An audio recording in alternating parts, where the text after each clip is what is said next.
Salut les amis investisseurs locatifs, débutants, intermédiaires.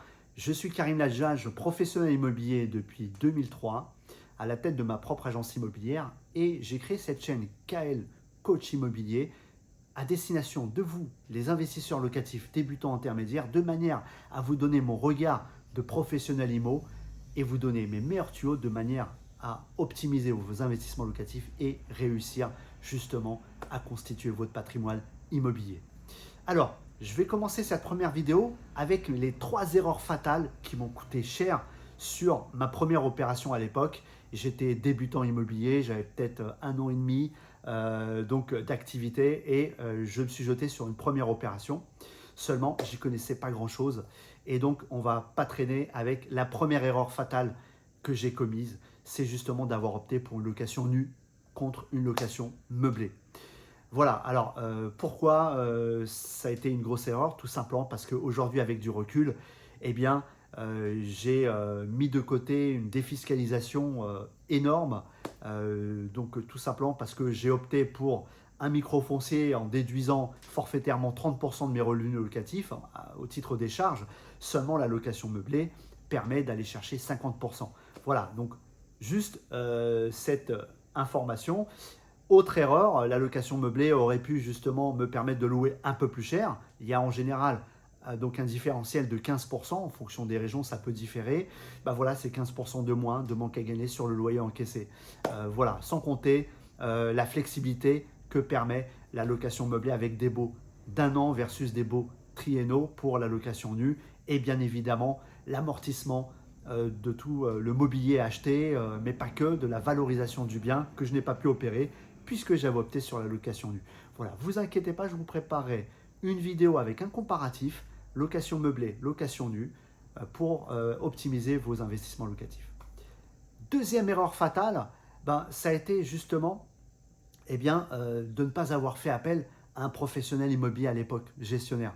J'ai voulu gérer ça moi-même, du coup, franchement, ça m'a pris mes week-ends, ça m'a pris mon temps libre. J'avais tout le temps un contact direct avec le locataire. Alors les locataires, on ne peut pas leur en vouloir, ont toutes les bonnes raisons de vous solliciter par SMS, WhatsApp, par téléphone, même le dimanche. Vous êtes en même temps l'interlocuteur direct, donc c'est le siphon à changer, c'est une infiltration d'eau, c'est un sinistre à ouvrir, c'est une poignée de porte qui s'ouvre mal, c'est des requêtes sur justement des dysfonctionnements de l'état des lieux d'entrée. Bref, j'ai dû franchement jouer le pompier, ça m'a un peu gonflé et j'aurais vraiment souhaité garder mon temps libre pour peut-être aller chercher, dénicher une nouvelle opportunité.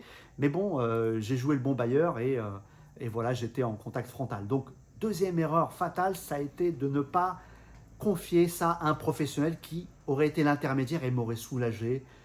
Et en plus, ces honoraires sont déductibles des impôts. Donc, autant vous dire, profitez-en. Troisième erreur fatale, lors de ma première opération, encore une fois, ça remonte effectivement à 2006, j'avais 25 ans, 26 ans, pardon, j'étais encore jeune, j'avais moins de 2 ans d'immobilier, débutant. On a parlé justement donc de la première erreur du choix de la location nue, la deuxième erreur, de ne pas avoir choisi un professionnel justement pour confier cette gestion locative. Cette troisième erreur fatale, c'est justement de ne pas avoir opéré aux majorations annuelles à chaque date d'anniversaire du montant de mon loyer. Et oui, j'ai opéré à aucune révision, j'étais novice, débutant, comme bon nombre d'entre vous qui écoutez cette vidéo. Faut savoir que quand on est bailleur, la réglementation vous permet, vous autorise d'augmenter le loyer à chaque date d'anniversaire de votre contrat de location. C'est inscrit d'ailleurs sur le contrat de location. Votre locataire est parfaitement au courant.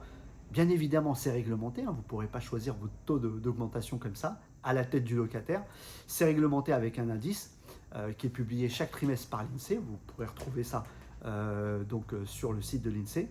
Et pendant 6 à 8 ans, j'ai eu un loyer gelé, autant de manque à gagner et donc une rentabilité figée, bridée en fait, alors que j'aurais parfaitement pu aller chercher des augmentations annuelles. Si je fais le cumul sur ces 6-7 ans, ça va me faire mal à la tête, mais oui, j'ai dû laisser passer au moins un plus 15-20% de loyer au final, entre la date de début et de la fin du premier bail.